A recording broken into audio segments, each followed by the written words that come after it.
Welcome to Shri classes.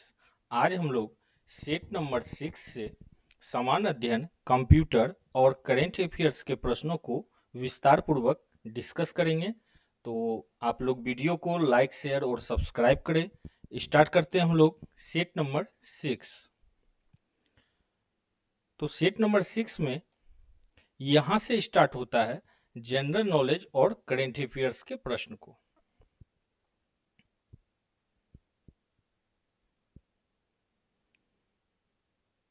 तो question number first,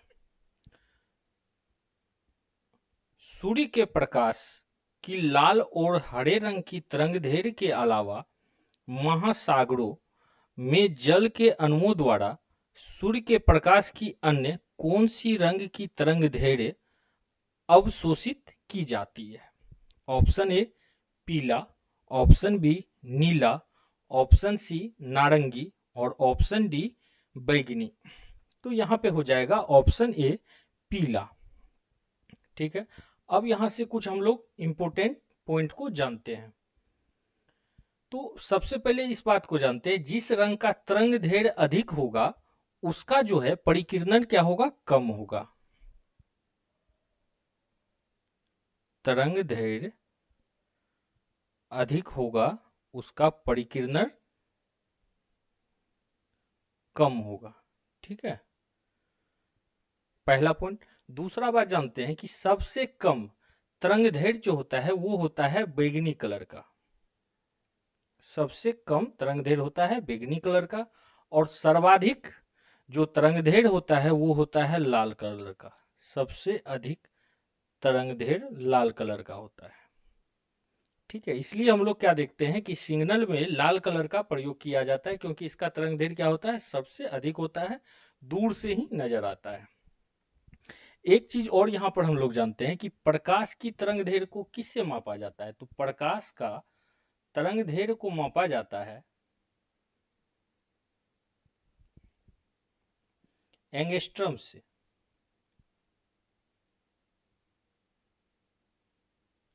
तो एक बार फिर से हम लोग इसको रिवाइज करते हैं कि सूर्य के प्रकाश की लाल और हरे रंग की तरंगदैर्घ्य के अलावा महासागर में जल के द्वारा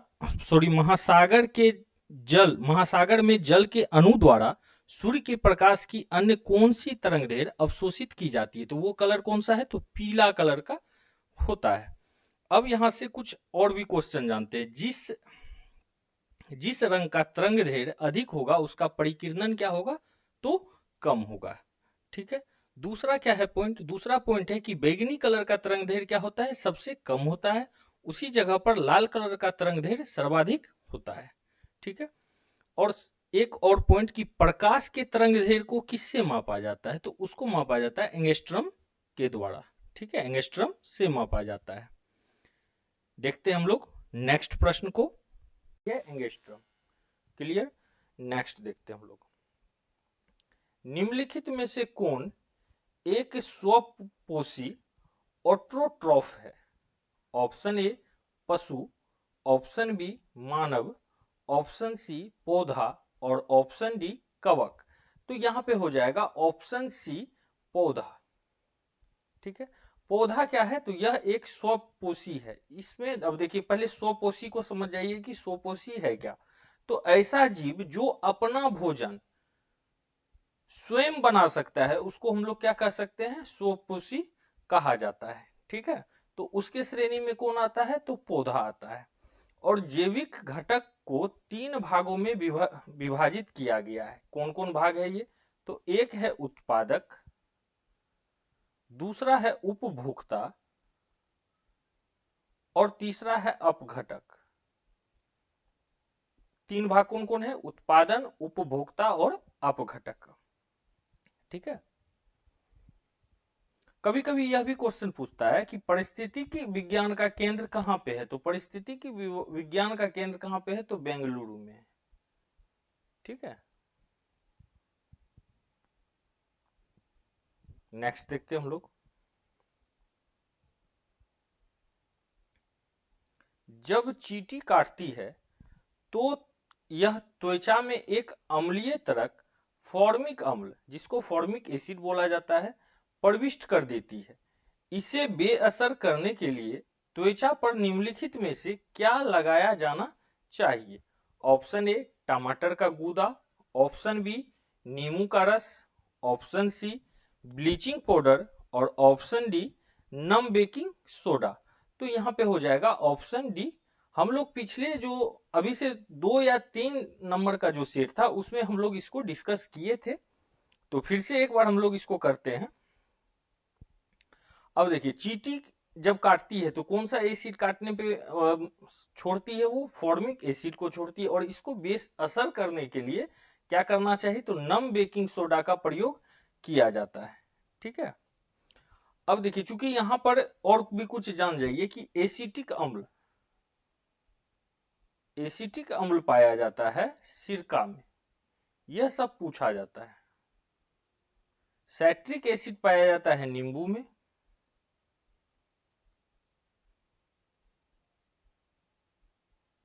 लैक्टिक अम्ल पाया जाता है दही में,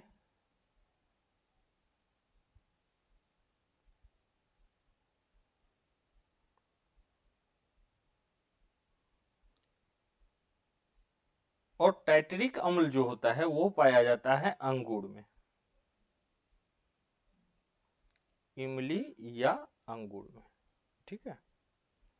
तो जब चींटी फॉर्मिक एसिड शरीर में छोड़ती है तो किसका प्रयोग करना चाहिए? तो नम बेकिंग सोडा का प्रयोग करना चाहिए। ठीक है। साथ में ही हम लोग जानते हैं एसिटिक अम्ल किस में पाया जाता है? सिरका में। सैट्रिक अम्ल नींबू में पाया जाता है, दही में लैक्टिक अम्ल पाया जाता है, और टाइटरिक अम्ल इमली में या अंगूर में पाया जाता है। नेक्स्ट देखते हैं हम लोग, सिपाही विद्रोह किस वर्ष से समाप्त हुआ था? ठीक है। ऑप्शन ए 1858 ईस्वी, ऑप्शन बी 1874 ईस्वी, ऑप्शन सी 1888 ईस्वी और ऑप्शन डी 1862 ईस्वी। तो सिपाही विद्रोह जो है वो समाप्त हुआ था 1858 ईस्वी। और यह विद्रोह शुरू कब हुआ था? तो यह विद्रोह शुरू हुआ था 10 मई 1857। ठीक है। 1857 की क्रांति को ही क्या बोला जाता है? तो सिपाही विद्रोह बोला जाता है।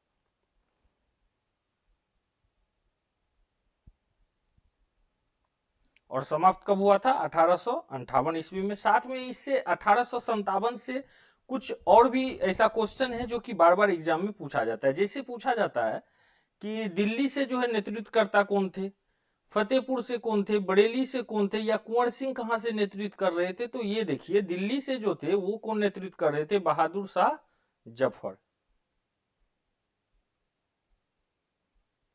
बहादुर शाह जफर यह दिल्ली से नेतृत्व कर रहे थे।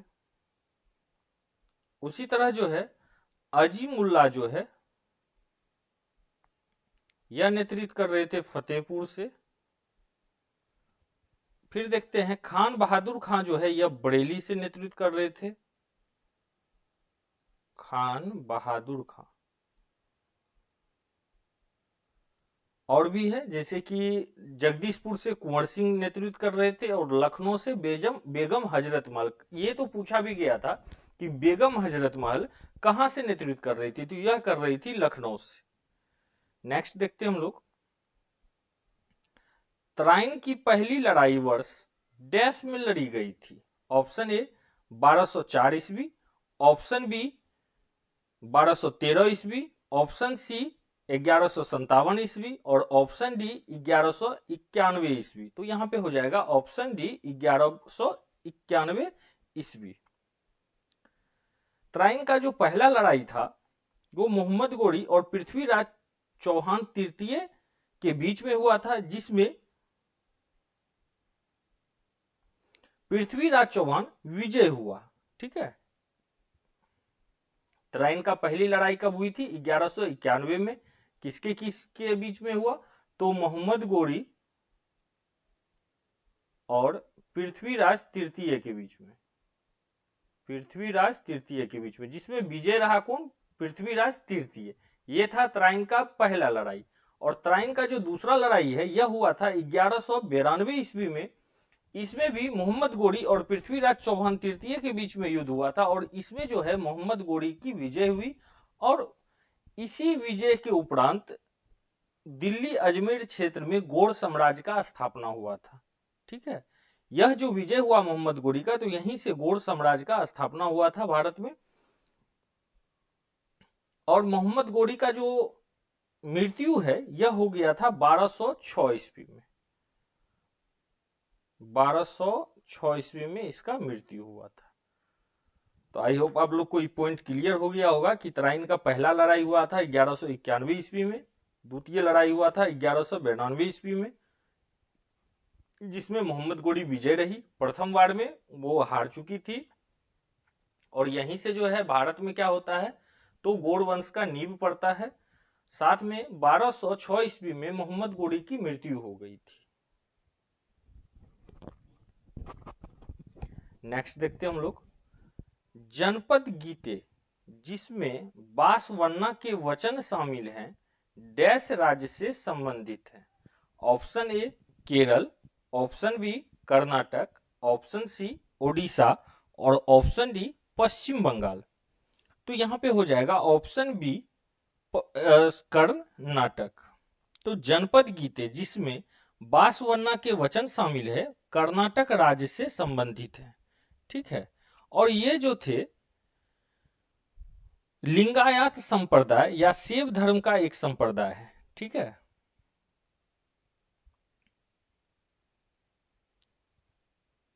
यह किसका है, तो शैव धर्म का संप्रदाय है।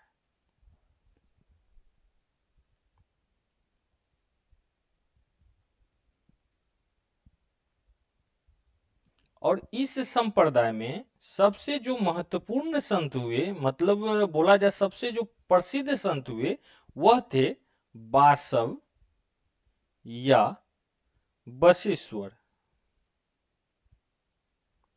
ठीक है, इन्होंने क्या किया था, तो ज्ञान योग, भक्ति योग, कर्म योग तीनों वचन कारकों को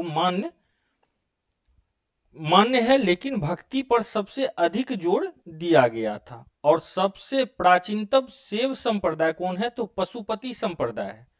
प्राचीनतम शैव संप्रदाय में पशुपति संप्रदाय को है। ठीक है, सबसे प्राचीन शिव संप्रदाय कौन सा है, तो पशुपति संप्रदाय है। नेक्स्ट देखते हैं हम लोग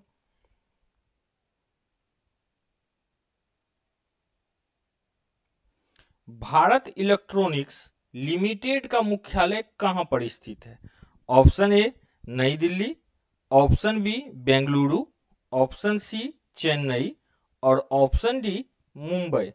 तो यहां पे हो जाएगा ऑप्शन बी बेंगलुरु। तो भारत इलेक्ट्रॉनिक्स लिमिटेड का मुख्यालय कहां पे है, तो यह बंबई में है। ठीक है, और मजगांव डाक लिमिटेड का मुख्यालय जो कहां पे है, यह है मुंबई में। मजगांव डाक लिमिटेड, इसका मुख्यालय है मुंबई में।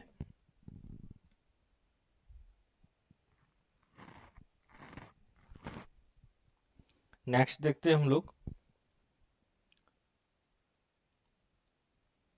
पाचन तंत्र के इनमें से किस अंग की आकृति अंग्रेजी वर्णमाला के अक्षर जे के समरूप में होती है। ऑप्शन ए यकृत, ऑप्शन बी आमाशय, ऑप्शन सी मुंह, ऑप्शन डी आंत। तो यहां पे हो जाएगा ऑप्शन बी आमाशय। तो पाचन तंत्र के आमाशय अंग की आकृति अंग्रेजी वर्णमाला के जे अक्षर के समरूप है। तो जनरली एक इमेज ड्रॉ करते हैं कि पाचन तंत्र कुछ इस नुमा होता है।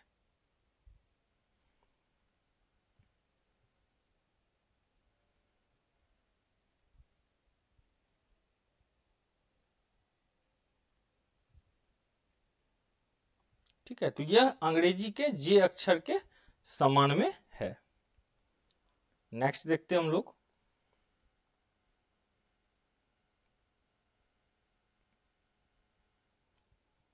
किसी धन विधेयक के लोकसभा में पारित होने के बाद राज्यसभा उस विधेयक को अधिकतम कितने दिनों के भीतर लोकसभा को लौटा सकती है?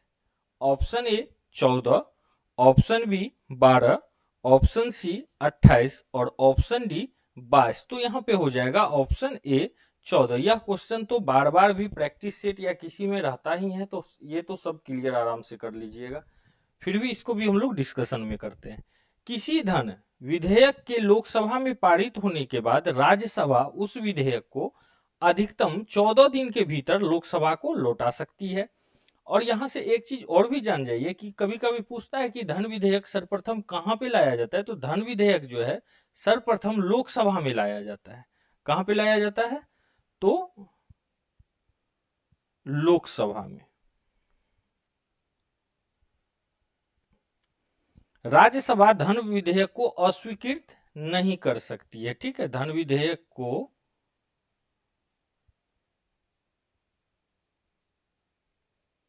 राज्यसभा अस्वीकृत नहीं कर सकती है, यह अधिकार उसके पास नहीं है। ठीक है, और पूछा जाता है धन विधेयक का संबंध में विशेष प्रक्रिया किस आर्टिकल में वर्णित है? तो आर्टिकल नंबर 109 में धन विधेयक से संबंधित विशेष प्रक्रिया वर्णित है।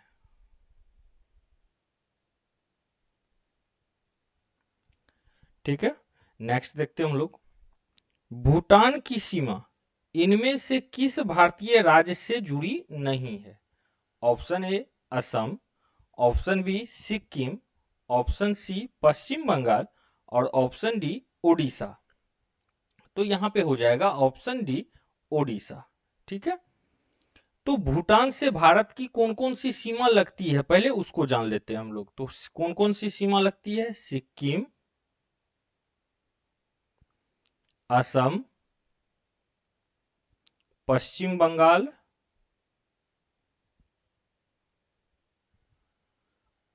और अरुणाचल प्रदेश।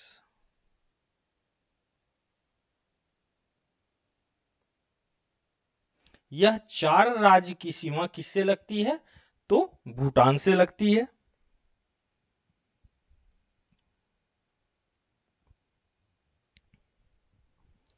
नेक्स्ट देखते हैं हम लोग। गौतम बुद्ध का संबंध इनमें से किस प्रसिद्ध स्थान से है? Option A Srirangapatnam, option B Pavapuri, option C Bardoli और ऑप्शन डी लुम्बिनी। तो यहाँ पे हो जाएगा ऑप्शन डी लुम्बिनी। ठीक है, जो वर्तमान में कहाँ है? तो यह वर्तमान में नेपाल में स्थित है। अब देखिए, गौतम बुद्ध का जो जन्म हुआ था, तो गौतम बुद्ध का जन्म हुआ था 563 ईस्वी पूर्व में। ठीक है, और महात्मा बुद्ध का जो प्रसिद्ध अनुयायी का जब बात किया जाए तो वह प्रसिद्ध अनुयायी कौन कौन था? तो जैसे थे बिंबिसार, ठीक है, अजात शत्रु, प्रसेनजीत, उदयदेन। ठीक है, और पावापुरी का संबंध जैन धर्म से है। बारदोली में सत्याग्रह हुआ था। श्रीरंगपट्टनम की संधि हुई थी जिसके द्वारा जो है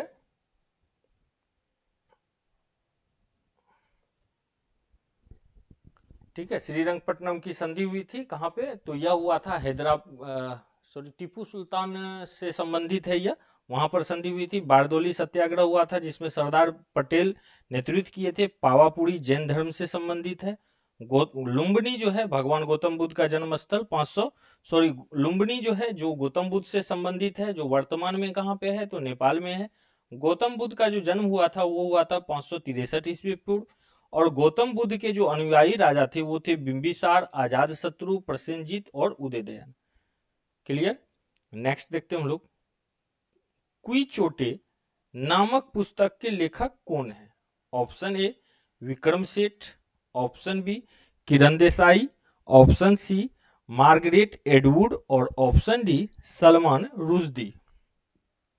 तो यहां पे हो जाएगा option D Salman Rushdie.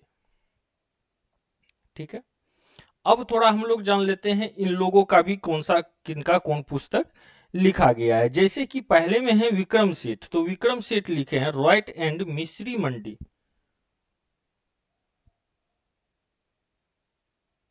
End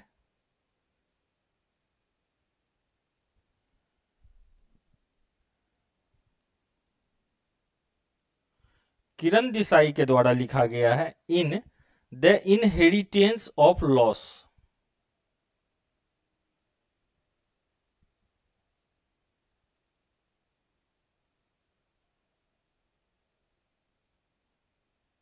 of loss.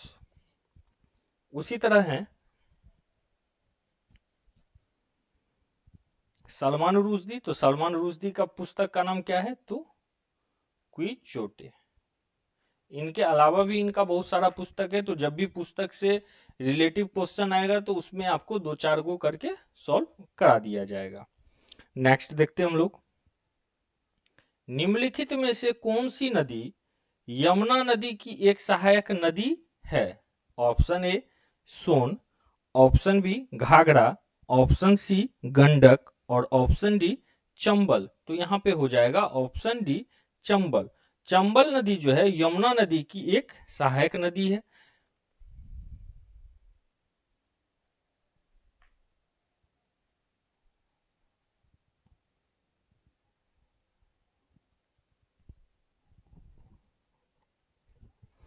अब देखिए यमुना नदी का जो उद्गम है यह कहां से होता है, तो यमुनोत्री हिमनद से होता है।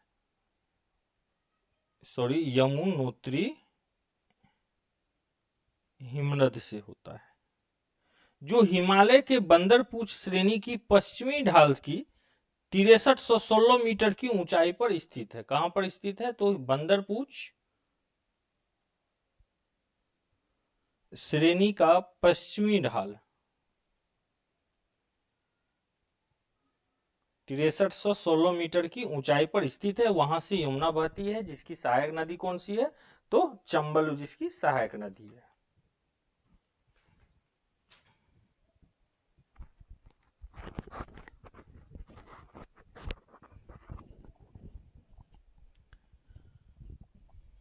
नेक्स्ट देखते हैं हम लोग, स्पीति नदी निम्नलिखित में से किस नदी की सहायक नदी है। Option A Chenab, option B Sutlej, option C Beas और ऑप्शन डी रावी। तो यहाँ पे हो जाएगा ऑप्शन बी सतलुज। स्पीति नदी जो है वो सतलुज नदी की सहायक नदी है। स्पीति नदी 3800 मीटर ऊंचे कुंजम दर्रा से निकलती है तथा हिमालय प्रदेश के किन्नौर जिले में नामगिया गांव के समीप सतलज नदी से मिलती है। ठीक है, अब देखिए सतलज नदी जो है सिंधु नदी की महत्वपूर्ण सहायक नदी है। तो सतलज, सबसे पहले स्पीति नदी किसकी सहायक है, तो सतलुज की, और सतलुज किसकी सहायक है, तो सिंधु नदी की। और सिंधु नदी के विषय में हम लोग जानते हैं कि इसका जल का 20% ही उपयोग भारत कर सकता है, शेष पाकिस्तान करता है, क्योंकि सिंधु जल समझौता हुआ था। हम लोग पिछले सेट में भी इसमें पढ़ चुके हैं।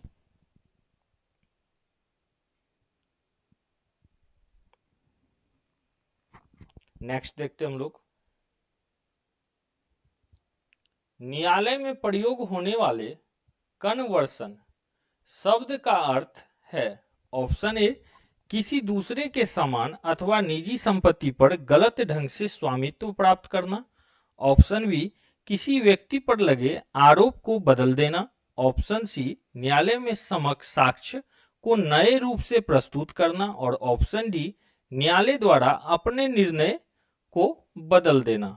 तो यहाँ पे हो जाएगा ऑप्शन ए किसी दूसरे के सामान अथवा निजी संपत्ति पर गलत ढंग से स्वामित्व प्राप्त करना। नेक्स्ट देखते हैं हम लोग, न्यायालय में डॉक होता है। ऑप्शन ए न्यायालय में अधिवक्ताओं के बैठने का स्थान। ऑप्शन बी न्यायालय में अभियुक्त या गवाहों में पूछताछ के लिए निर्धारित स्थान। ऑप्शन सी न्यायालय में कैदी को रखने का स्थान। और ऑप्शन डी न्यायालय में साक्ष्य को सुरक्षित रखने का स्थान। तो यहाँ पे हो जाएगा ऑप्शन बी न्यायालय में अभियुक्त गवाहों से पूछताछ के लिए निर्धारित स्थान। नेक्स्ट देखते हैं हम लोग, किस समाज सुधारक ने पुस्तक ज्ञान योग, कर्म योग और राजयोग नामक पुस्तक को लिखी? Option A Vivekananda, option B Ranade, option C Ramakrishna Paramahamsa और ऑप्शन डी बाल गंगाधर तिलक। तो यहाँ पे हो जाएगा ऑप्शन ए स्वामी विवेकानंद। तो स्वामी विवेकानंद ने ज्ञान योग, कर्म योग और राजयोग नामक पुस्तकें लिखी। और स्वामी विवेकानंद को सुभाष चंद्र बोस ने आध्यात्मिक भारत के पिता का दर्जा दिया।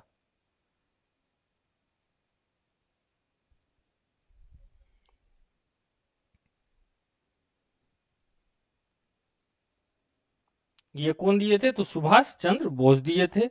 और 1893 ईस्वी में शिकागो में हुए विश्व धर्म सम्मेलन में विवेकानंद ने भारत के वेदांत दर्शन का प्रतिपादन किया था।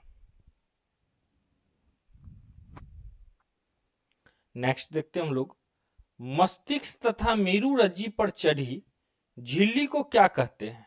Option A leukaemia, option B pericardium, option C pleura और ऑप्शन डी मेनिंजस।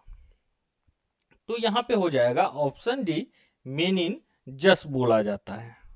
मेनिंजस में सूजन व दर्द को मेनिंजाइटिक्स भी कहते हैं। ठीक है, जब मेनिंजस में कुछ सूजन हो जाएगा या दर्द होगा तो उसी को क्या बोला जाता है? तो मेनिंजाइटिक्स बोला जाता है।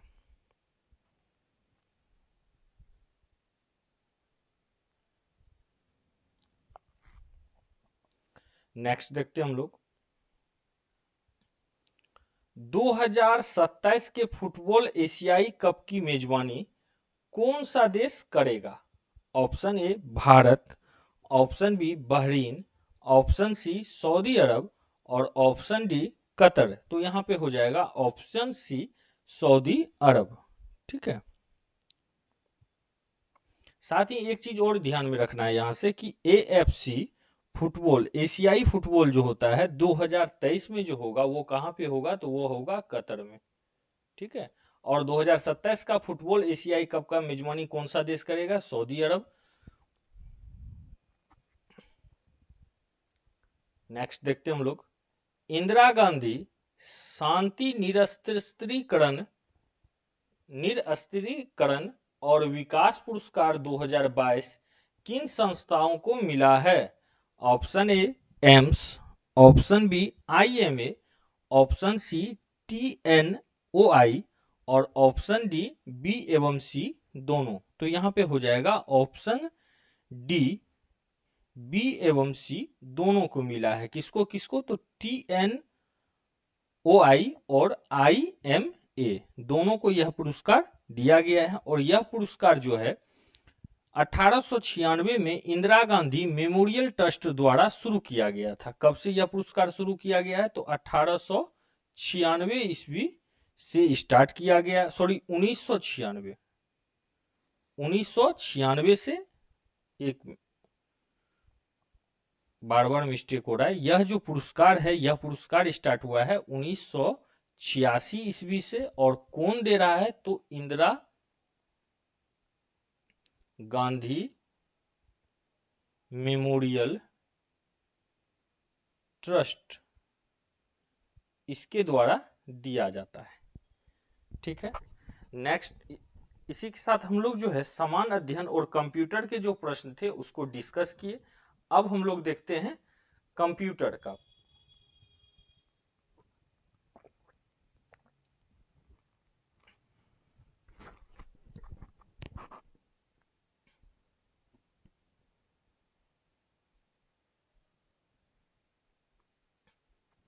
तो यहां से स्टार्ट होता है कंप्यूटर का सेक्टर। तो क्वेश्चन नंबर फर्स्ट, एक सीरियल पोर्ट कर सकता है? ऑप्शन ए केवल हार्ड ड्राइव से जानकारी स्थानांतरित करना, ऑप्शन बी केवल हार्ड ड्राइव को जानकारी स्थानांतरित करना, ऑप्शन सी ए और बी दोनों और ऑप्शन डी इनमें से कोई नहीं। तो यहां पे हो जाएगा ऑप्शन सी ए और बी दोनों। अब देखिए यह दोनों चीज जो है यह दोनों सेम है। ठीक है, तो ए और बी दोनों यहाँ पे होगा। नेक्स्ट देखते हैं हम लोग, कंप्यूटर शब्दावली में MIPS का अर्थ क्या है? Option A marginal input storage, option B million instruction per second, option C micro information processing state और option D memory image processing state. तो यहाँ पे हो जाएगा option B million instruction per second. यह किसका अर्थ होता है? तो MIPS का अर्थ होता है। MIPS क्या अर्थ होता है इसका? मिलियन इंस्ट्रक्शन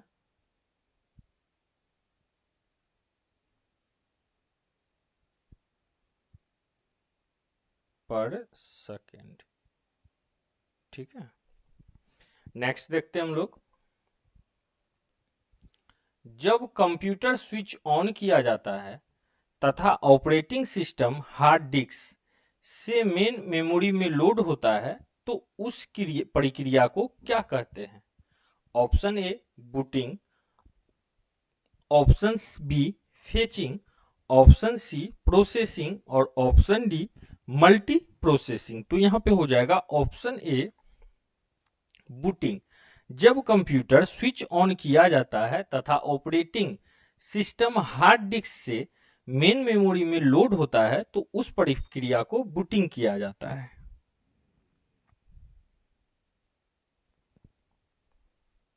नेक्स्ट देखते हैं हम लोग, निम्नलिखित में से कौन दिए गए समूह से संबंधित नहीं है? Option A hard disk, option B बेमिन बड्डी, ऑप्शन सी CPU और ऑप्शन डी मदरबोर्ड। तो यहाँ पे हो जाएगा ऑप्शन बी बेमिन बड्डी।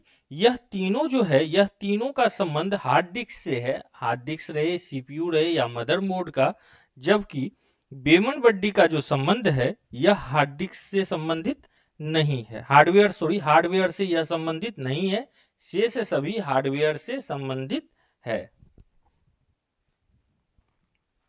नेक्स्ट देखते हैं हम लोग,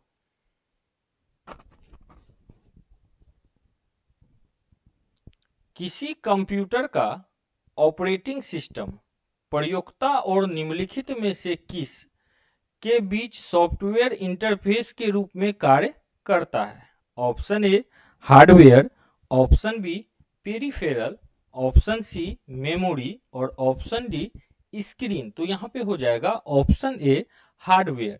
किसी कंप्यूटर का ऑपरेटिंग सिस्टम प्रयोक्ता और हार्डवेयर के बीच सॉफ्टवेयर इंटरफेस के रूप में कार्य करता है। अब देखिए हार्डवेयर तो लगभग सब आप लोग जानते ही होंगे कि हार्डवेयर क्या है। तो कंप्यूटर मशीनों और कलपुर्जों को क्या बोला जाता है?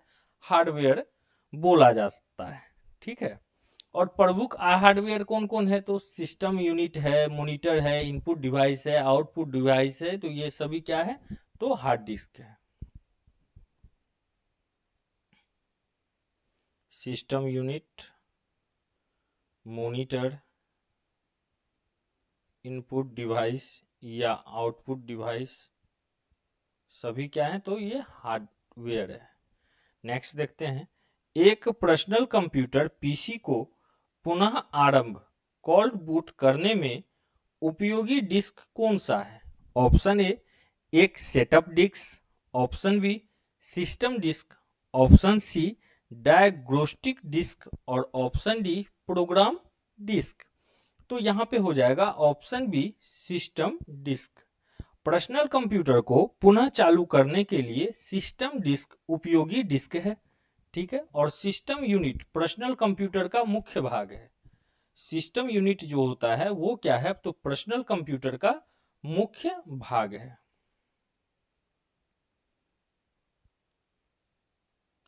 System unit. ठीक है,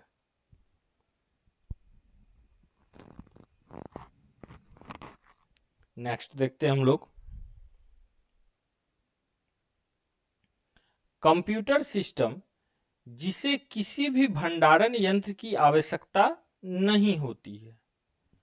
option A analog, option B digital, option C hybrid और ऑप्शन डी तीसरी पीढ़ी के कंप्यूटर। तो यहाँ पे हो जाएगा ऑप्शन ए एनालॉग कंप्यूटर। तो एनालॉग कंप्यूटर को किसी भी प्रकार का भंडारण यंत्र की आवश्यकता नहीं होती है, यह सिंगल ऑपरेशन में ही डाटा की माप और तुलना कर देते हैं। सिंगल ऑपरेशन में ही क्या करता है, यह डाटा का तुलना और माप कर सकते हैं। इसका हम लोग उदाहरण ले सकते हैं कार के स्पीडोमीटर की रीडिंग। ठीक है,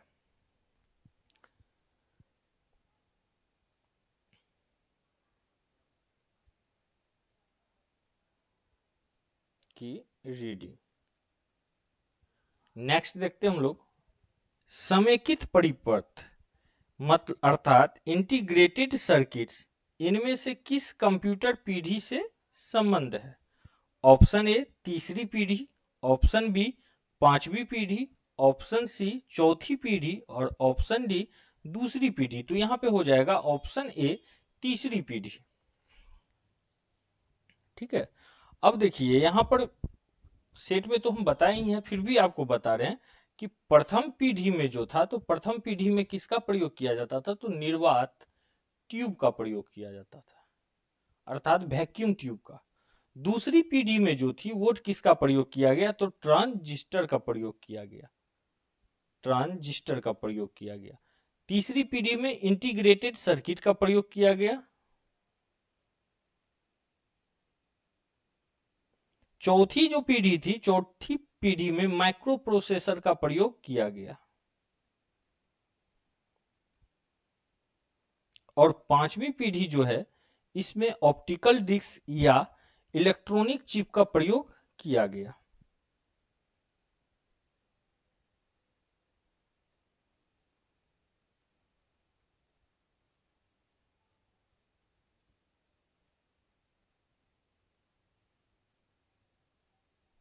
ठीक है, इसको आप लोग याद रखिए, ये इससे बीच बीच में कभी कभी पूछा जाता है।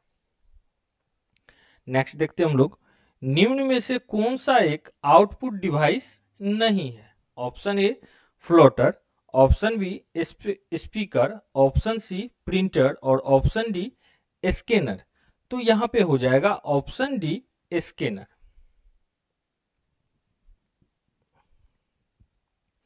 स्कैनर जो है यह क्या है? तो स्कैनर इनपुट डिवाइस है, शेष सभी आउटपुट डिवाइस है, आउटपुट डिवाइस। ठीक है,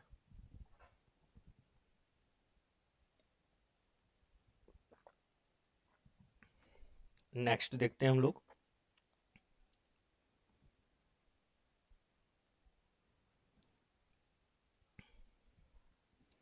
निम्नलिखित में से इनपुट डिवाइस कौन सा है?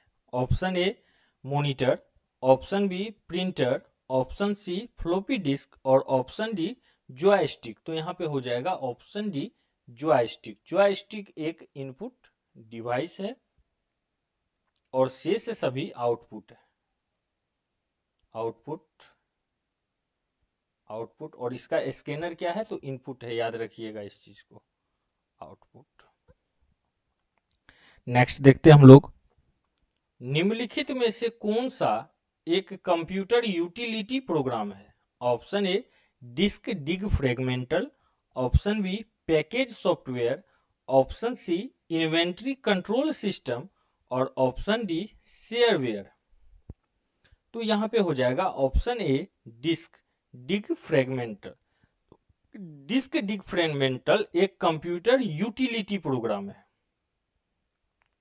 अब देखिए यूटिलिटी सॉफ्टवेयर यह क्या होता है? तो इसमें क्या होता है, जैसे कि होता है file management program, file compression program, security program, यह सभी मिला के यह तैयार होता है डिस्क डिग फ्रेगमेंटल। ठीक है,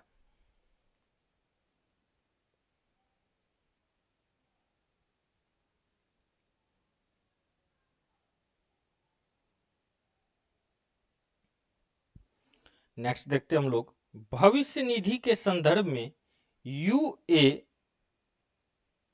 का पूर्ण रूप क्या है? यूएएन का पूर्ण रूप क्या है? तो यूएएन किसको बोला जाता है? तो ये बोला जाता है यूनिवर्सल अकाउंट नंबर का। और ये कितने होते हैं? तो ये 12 अंकों की होती है, याद रखिएगा। यूएएन कितने अंक का होता है? तो यूनिवर्सल अकाउंट नंबर ये 12 अंक का होता है। तो ऑप्शन ए देखते हैं, universal account number. Option B unified account number. Option C unified allotment number. और option D universal account number. तो यहाँ पे क्या हो जाएगा? Universal account number, option D. कितने अंक होते हैं? तो 12 अंक होते हैं। नेक्स्ट देखते हैं हम लोग, एक संगठन के भीतर उस साझा नेटवर्क को क्या कहते हैं जो अपने सभी कर्मचारियों को एक दूसरे के साथ संवाद करने की सुविधा देता है? Option A internet.